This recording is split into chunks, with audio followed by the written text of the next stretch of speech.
Hello, നിങ്ങളൊരു boy ആണെങ്കിൽ ഈ വീഡിയോ ഉറപ്പായിട്ടൊന്ന് സ്കിപ്പ് ചെയ്യാതെ കാണണേ. കുറേ ബോയ്സിനുള്ളൊരു ഡൗട്ടാണ്, സ്കിൻ കെയർ എന്ന് പറയുന്ന ഗേൾസിന് മാത്രമുള്ളതാണല്ലോ, ബോയ്സിന് അതിന്റെ ആവശ്യമുണ്ടോ എന്നുള്ളത് കേട്ടോ. ബോയ് ആണെങ്കിലും സ്കിൻ കെയറിന്റെ ആവശ്യമുണ്ട് കേട്ടോ. അതായത് നിങ്ങൾ ബേസിക് ആയിട്ടുള്ള ഒരു സ്കിൻ കെയർ മാത്രം ചെയ്താൽ മതി. ഏതെങ്കിലും ഒരു മോയ്സ്ചറൈസർ യൂസ് ചെയ്യുക, അതേപോലെ തന്നെ ഏതെങ്കിലും ഒരു ഫേസ് വാഷ് യൂസ് ചെയ്യുക, പിന്നെ ഒരു സൺസ്ക്രീൻ യൂസ് ചെയ്യുക. ഇത്രയേ ഉള്ളൂ കേട്ടോ.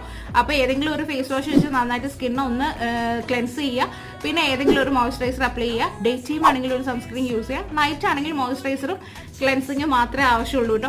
പിന്നെ ഡ്രൈ ആയിട്ടാണ് നിങ്ങളുടെ ലിപ്സ് അല്ലെങ്കിൽ പിഗ്മെന്റഡ് ആണെങ്കിൽ നൈറ്റ് ടൈമിൽ ഏതെങ്കിലും ടിൻറ്റഡ് അല്ലാത്ത ഒരു ലിപ് ബാം കൂടി നിങ്ങൾക്ക് യൂസ് ചെയ്യാവുന്നതാണ് കേട്ടോ. ഇപ്പോൾ ഗേൾസിനെക്കാളും ബോയ്സിൻ്റെ സ്കിന്ന് കുറച്ചും കൂടെ തിക്കറായിട്ടുള്ളത് കൊണ്ട് തന്നെ നല്ല രീതിയിൽ ഒരു സ്കിൻ കെയർ അവർക്കും ആവശ്യമുണ്ട്. മാത്രമല്ല, ഈ കൂടുതലും പുറത്തു പോയി ജോലി ചെയ്യുന്നവരായിരിക്കുമല്ലോ, അപ്പോൾ തന്നെ കൂടുതൽ വെയിലും പിന്നെ അതേപോലെ തന്നെ നല്ല രീതിയിൽ ടാൻ ആവാനും ഒക്കെ ചാൻസ് ഉണ്ട്. നല്ല ഡേർട്ടും കാര്യങ്ങളൊക്കെ വരാറുണ്ട്. അപ്പോൾ ബോയ്സിനും ഒരു സ്കിൻ കെയർ അത്യാവശ്യമാണ് കേട്ടോ. ബേസിക് ആയിട്ടുള്ളതെങ്കിലും നിങ്ങൾ ചെയ്യുക കേട്ടോ.